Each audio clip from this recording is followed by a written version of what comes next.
Sweat Equity Podcast, the number one comedy business podcast in the world. We'll do it live. We'll do it live. The random one. We've got Sorry. Adam and Jack, some long in the tooth fellas from Maximum Value. Maximum Value Partners that are coming on talking about small business growth. We're going to break this into a part 1 and 2. If you're hearing this in part 2 in the intro, And you're like, they did a repeat. we're just lazy and not going to do 2 intros to record after the interview we did. Hey, listen to us on iTunes, Apple Podcasts, Spotify. Give us a 5-star review. Write a little something. Could be nice, could be mean. Just don't let it be vanilla. And then subscribe Chocolate only. Subscribe to the podcast. This episode is sponsored by Squarespace. All-in-one drag-and-drop website builder. You can do it with your 2 little paws. You don't need to program anything. They've got templated designs, and the new template, Fluid Engine, is pretty balls out awesome. You can basically design it any way you want. Man, I haven't been on Squarespace in a minute. I've been all up in that stuff, working on lawsmithworks.com, tocoworks.com, Oh, yeah? a little bit of sweatequity.com, but I can't move it to the new template yet because we have so much info on sweatequitypod.com. Let's get this episode, part 1 and 2. Let's get it started. Howdy toddy! What about my sweat equity? Sweat equity. Sweat equity. My sweat equity. My sweat equity.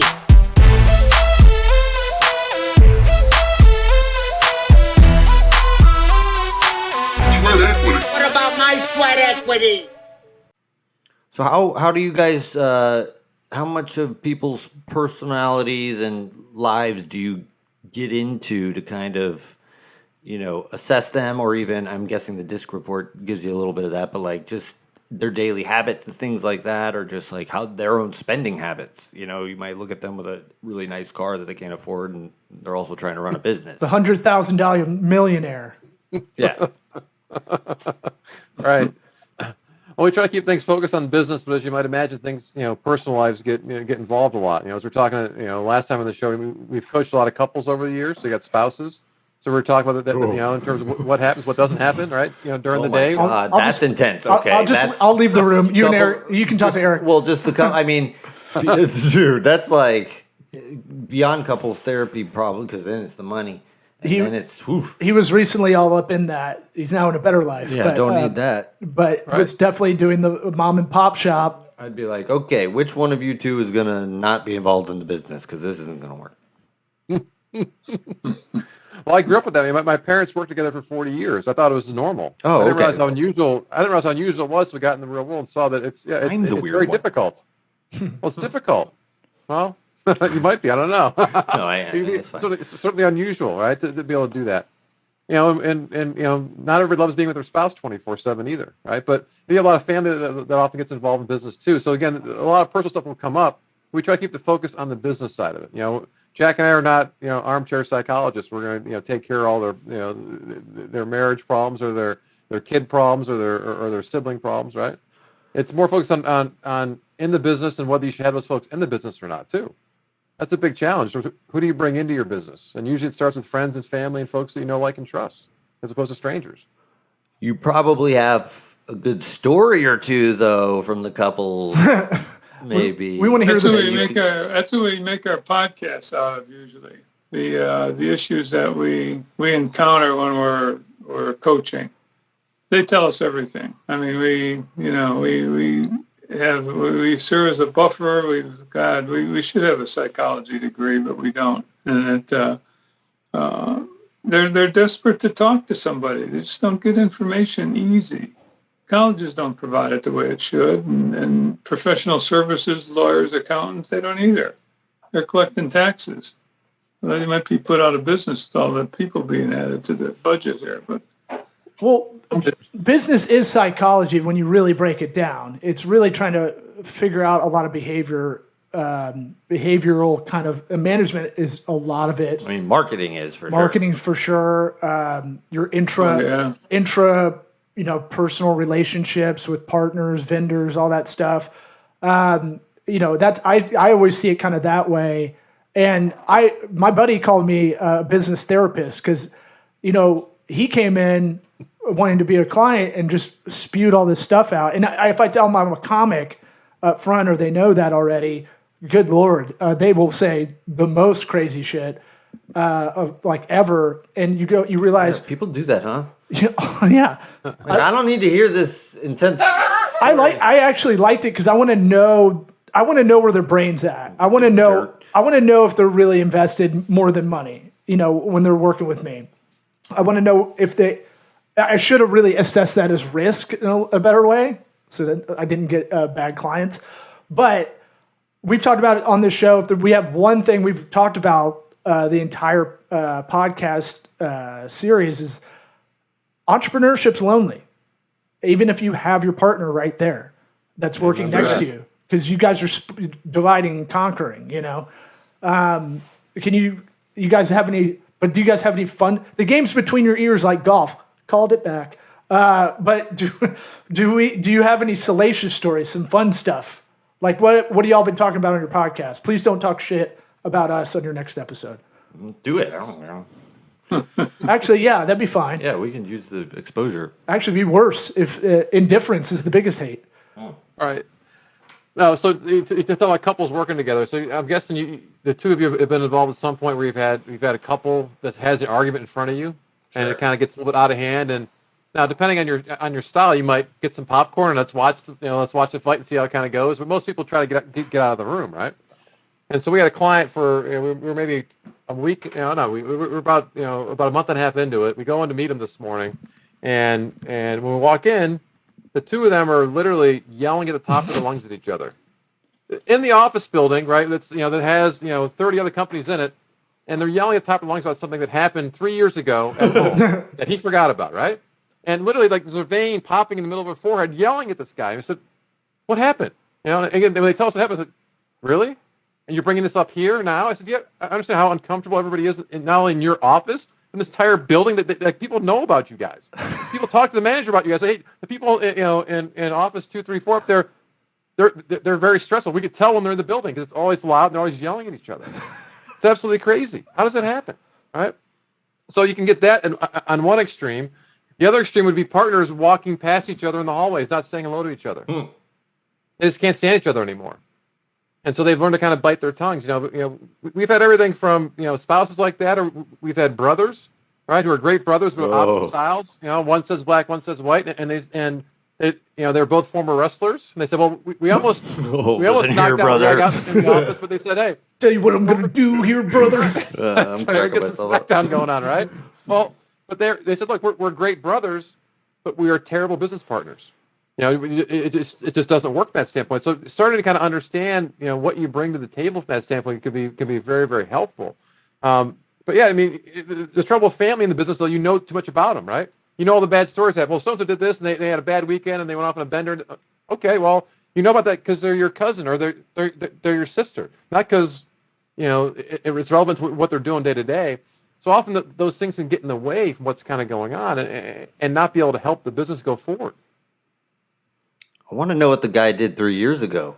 Well, he was yelling at I was going to say, like, something very minor. A woman that remembered something? I know. The more minor, very the funnier. Small. Right, yeah. My friend... Something to do with a closet. Something, again, it was so... I couldn't believe that's what she was mad about. My friend Liz Newman calls it, women will go through the file cabinet and, like, they have their Dewey Decimal System of shit they will bring up. Solid state drive. And it's just... Instant access. Yeah, exactly. Like, Neuralink. Just, right. Yeah, I got this on demand anytime, like Disney Plus or something. Yeah. It's, I want to hear about the wrestling guys. Yeah. The brothers. Do you smell what the Ebola is cooking? Yeah. Was it the Bushwhackers? Yeah. Getting into bushwhacking? What happened was they always knew that, again, the employees, much like kids, would come to whichever one gives them the right answer, so they would know which one to go to for different answers. But it was to the point where the one brother came to us and said, look, I can't work with my brother anymore. We said, okay, we can help you through that discussion, but, let us know. You have to bring it up. We can't bring it up. And so he brought up, we were about a year into coaching him, and he brought up, during one of the meetings, his brother had no idea. You can see his brother, was literally, pushed back in his chair, but almost brought to tears, like he was just surprised. He said, look, I don't care Like, you can buy me out, I'll buy you out, whichever one's fine, but we can't keep going as we are. So the brother who brought it to the table is one who wound up selling out, which is fine. And this is like probably 10 years ago now that it's been. And they both have been separated. And the one got into his own company, doing his own thing. The other one's been growing his, the business that the brother left. But they were doing okay. But again, they were very good brothers. But as business partners, it was too hard. And almost part of this, again, maybe you have it's two alpha males kind of going at it, right? It's hard for them to survive together. They have to have their own space to be able to do things, to be able to kind of flap their wings. And so it becomes very, very difficult. So again, understanding themselves, understanding each other very well helped them get through that process, for sure. Yeah, I just heard a quote from Robert Kelly, a comedian, about comedians being married. I was married to a comic, didn't work out. And he's like, the couple should only have one headshot in the relationship. Right. I thought that was pretty genius. A lot of people can't. No, I think it can work. I just think it is unusual. I think family business, honestly, if you can avoid it, right? Like, if you're not that tight family, or you are two alpha entrepreneur brothers that maybe have the same skill set, right? So they're, they can't really divide up everything. They literally used to do the division of labor of physical stuff or whatever. They're ballerinas. Are you going to help me? Yeah. Now it's all paperwork. Right. I don't want to do that. And like, I feel like I see it, the family business strife, I see it when they're coming together but have the same skill set. So it could be a brother, it could be husband, wife, whatever, husband, wife, whatever. Husband, wife, husband. Yeah. Do it into another one. Yeah. Utah. A throuple.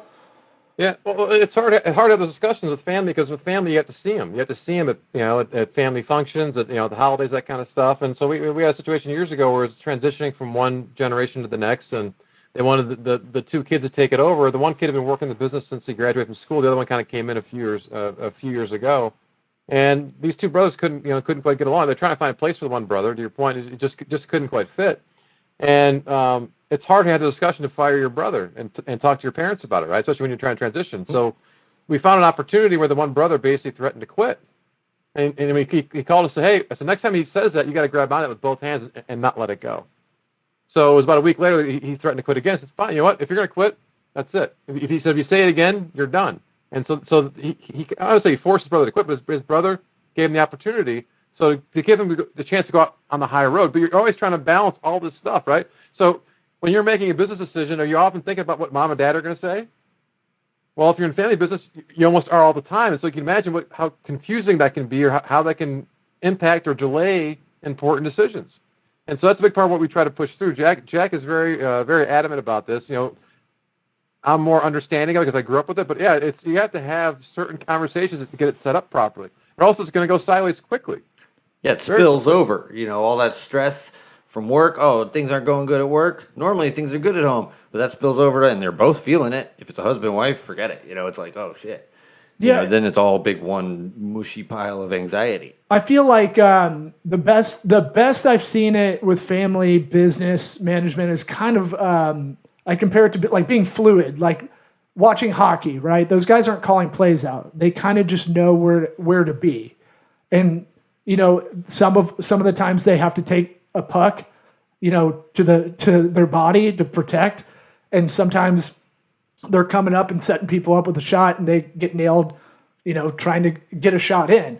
It's kind of that thing of like, oh, they're getting beat up no matter what. I thought you were going to say score the winning goal. I was trying to think of it. I was trying to think and of then he gets punched in the face trying to do that. Backline, front line. If you had a partner that was one and the other, you're going to get shit either way. You have to concede a little bit, but they're playing to their strengths already because they're in the position of a defensive person over here and a wing. But the fluidity of which hockey kind of works, I always look at that like they don't call plays. They can't really, they yell, but they can't really say much. They also only work for 90 seconds at a time. Right, but that's the 110%. And that's how it can feel in business. Like you can feel like you're under pressure, and then all this other shit comes in. If you're not fluid, it just gets in the way. And welcome to a file cabinet argument from 3 years ago. There's a closet. What? You don't even remember stuff like that. Ooh, I've got a So good hypothetical insensitive. for him, and I split the room with this hypothetical. What do you think couples all time have fought over? This is all time in history. How to wash dishes or the temperature in the room? Fucking stumped him. I'll go with temperature in the room. Yeah, I will too. I always think it's an easy answer. Definitely temperature in the room. See, I've gotten it 50-50. I even put it online as a poll to see what it was. I'm surprised. I want to see these people. Doing the dishes back in the day, you had to do dishes in the river. It was a bigger deal. Like maybe you didn't have paper towels. So maybe it was palm frond. If we're going like Flintstones, now kind I've of got my cartoonish, own river. right? Like, don't use those dishes. Those are for company, kind of thing. Well, didn't you just throw it as part of the laundry basket going down the river? You just throw them in there with that, didn't you? I mean, so whoever's doing the laundry does the Yeah, but dishes. you got to have your head on a swivel like a linebacker. Like you got to be looking because look, your baby could float down the river. Crocodile eat Yeah, it, crocodiles and stuff, typhoid, right? stuff like that. Consumption. I thought I had y'all split. I feel like have you seen couples be mired in that and get out of it? Is there a good? It's like where they're fighting for eons and then they did ayahuasca. Or how did it turn out with the couple fighting over the closet from 3 years ago? Yeah, it didn't work out very well for their marriage or for the business. The marriage failed a couple years later, and then the business failed right after that. You know, they actually But the business made it longer. a little bit. Yeah, Good job, guys. because it was assets when they divorced. and they had customers who were paying them for a little while afterwards. But no, they had a life coach come live with them for a weekend, God damn. and we were joking about being a fly on the wall for that, and film that and see what really goes on. You get a real behind the scenes look.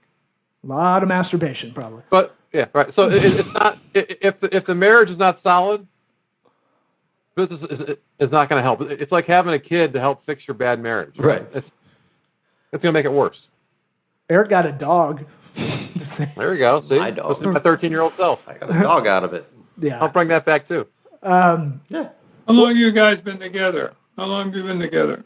He and I. When do we meet on Grindr? This is like on the show together 5 years. Yeah, I was doing it a little bit before Eric came on. He came on as a guest. We had recorded sketches and stuff, done comedy stuff previous. He came on as a guest, and I was like, "What are you doing?" And then, yeah, that was about it. Happily ever after. This is the longest relationship I've got. Yep. 5 years, pretty good. Yeah, Pretty good. yeah, you're beating out my ex-wife. I think. Yeah. I don't have to say beating out. Well, you're not Poor beating choice. her up. She's a small Asian. I don't have to woman. beat her at all. I've surpassed her. Any other nuggets of advice before we close this episode out? We like talking to you guys. I want to have you guys back on. Yeah, we like talking to you guys too. You're a lot of fun. And if you need scab guests for your show to come in, like a real guest falls through and you need some replacement USFL players, we can fill in. Good enough. All right. What any other? What's been on y'all's mind the most? What kind of last thing, and we'll close this out. What's been kind of recently y'all have been talking about a lot on your show? Well, we've had a lot of discussion about couples has been one, but we've got just in terms of leading yourself. It's something you guys talked about a little bit earlier in terms of just kind of knowing yourself and be able to kind of lead yourself, set goals. What does it mean to kind of set goals and have priorities for you? That's been a big part of what we've talked about. And we've talked about off the air. There's been a lot of deals going on. People looking to sell or buy companies. That's a big way to kind of grow. That's it's a big area that we help a lot of our clients with. And so it's one of those things that involves the numbers though. So I saw a lot kind of doze off for a second, but you have to involve the numbers as part of doing the deal, right? So, but that's a good way to be able to grow your business quicker. Either add more products or services, or be able to take folks out from that standpoint. Do you see any of the macroeconomic kind of news fear of the fear that's been out there about? I was just reading like, not a surprise, we don't have enough houses or something like that. Because of the 2008 recession, the builders didn't want to build. So it's like the lowest supply of homes since like 2014 or something like that. Or confidence. I think the confidence of builders. There's more real estate agents than there are houses available. That's That's pretty funny. depressing. Yeah, Them. it's true. It's like a backup job for a lot of people for some reason. I'm like, it's harder to be a real estate agent now because everybody used to have they used to know houses before the internet. Like you knew stuff. They're Like, gonna all go. half go your job away, was like slowly go away. knowing where all the speakeasies are, and then now it's all about really just being good at the contract aspect. You're right. It's evolved. Part of the beauty of small business is that you react to a lot of those big picture things going out there, but usually there's ways around it. I mean, a big part of being in small business and being an entrepreneur is reacting and adjusting. And so, whether it be inflation that people are worried about, or pricing that, it seems to kind of cool down a little bit. But, people always have some boogeyman that they're afraid of. And part of the beauty of running your own thing is you have the choice of what you want to do about it. So over the last year and a half, you get a chance to raise your prices. If you haven't raised your prices by now, chances are it's going to be a little bit harder. But hopefully you did. And so, part of the beauty of small business is you don't have to, necessarily be as worried about those because you can react to them. You can't control them, by any means. And so, but you have the ability to be nimble and to react quickly. Adaptability, yeah. Jack, do you have anything? It's hard to get excited about the future when it's so uncertain. So, if you're talking about short-term planning, you almost can't do it. It's without a plan, you're dead. And just very simply, and we aren't talking MBA style type planning with 70 pages and all kinds of graphs. And we don't believe in it. Even though we're college educated and come through the Kool-Aid, basically. You got to understand numbers, and you have to basically be flexible and have fun. When you get to become an old codger, then forget about it. It's just not going to work. You got to instill enthusiasm in your company. It's up to you to set the right culture. And we try to teach that because it's so important. Everything else is going to fail unless you have a good plan. Everyone understands it. Everyone's involved in what's going on in the company. You get to that point and you're successful. You are. And again, we define success as growing sustainable profits. The rest of it's bullshit. Anything that, you get a marketer talking to you and you listen for 8 hours over a couple of weeks and they never mention the word sales. How in the world can you have marketing without sales? How can you not have an eyeball on sales? This could go for another hour. Oh no, I have a question about where you're saying about having everybody in the company know what's going on. Can you speak to that a little bit more? Just have a plan with the plan. Does the owner understand profit and loss? Does he know what a balance sheet and a profit and loss statement is? Chances are no. Statistically, at least half don't understand it. We'll ask somebody, well, were you profitable last year? Geez, I don't know. I gotta call my CPA and I'll let you know. So you gotta have that component in it. You have to. And if you have that and you put it in a format that you can quickly assess and make decisions on it, you're going to stay out of trouble. You have to. So the culture that's created in the company that we coach, if they stay with us for years, which most do, big part of the culture is going to be talking about the profit and loss and the balance sheet. Educate your employees to what profit's all about and how it works. They don't know. They just don't know. They don't have it figured out. As you can understand, it's pretty complicated. And that's important, and bring them into presenting components of the plan. So between a well-understood profit plan and understanding profits, you as the owner, especially if you can, you get people talking about that. So rather than going on a lunch hour or wherever they're going and they're bitching about the company and talking about stuff that's nonsensical misinformation, as they like to call it today, they talk about incentives, small incentives to become a utility czar, for example. You pay for electricity and water, all the utilities. Why shouldn't somebody be in charge of that. And why shouldn't they learn presenting skills? By presenting, I mean be able to talk about a small little carve out of the profit plan and make Susie the one who's going to understand the different rates and the different stuff. Get them involved in pretty intelligent stuff. Your good employees are going to gravitate to that and love it because they want to learn. And if you get good employees, which is pretty tough to do, well, you got to covet them. You got to hold on to them. They're going to make all the difference in the world. And we have a lot of fun teaching that. Both of us have a financial background, but I have an operations background and the companies I bought and before that too. So we take them through that. Owners talk about, big corporations talk about the biggest asset are our people, and they don't do squat for them. It's wrong. So get me on a rant. No, we're going to let you go as long as you want. I mean, yeah. I asked the question. That's the beauty of the podcast. We're not radio, and we don't have to cut to a commercial. So just buttons on a keyboard. Boop, boop, boop. But So I had a quick question for you, Jack. You mentioned the term old codger. Is there a young codger? I only hear it referred to as an old codger, right? Codger. Codgers. I think by using codger, you're Automatically, you're a codger. Automatically. Yeah. It's like 22 skidoo or something. That's right. Those are good. Good old phrases, right? I'm going steady with my lady. You got anything else? Not after that, no. Yeah. Thanks for coming on. We'll have you back on Q4 of this year, probably something like that. Okay, yeah, we'll plan it for Q4. I just wanted to sound formal. Well, Q4, we'll have you on. Thanks for coming on, y'all, and we'll link out y'all's social and website on our description of the episode. Appreciate it, guys. Glad you could join us this time, Eric. Meeting you. Good seeing you again, Law. Yeah. Guys. Thanks, guys. Have a great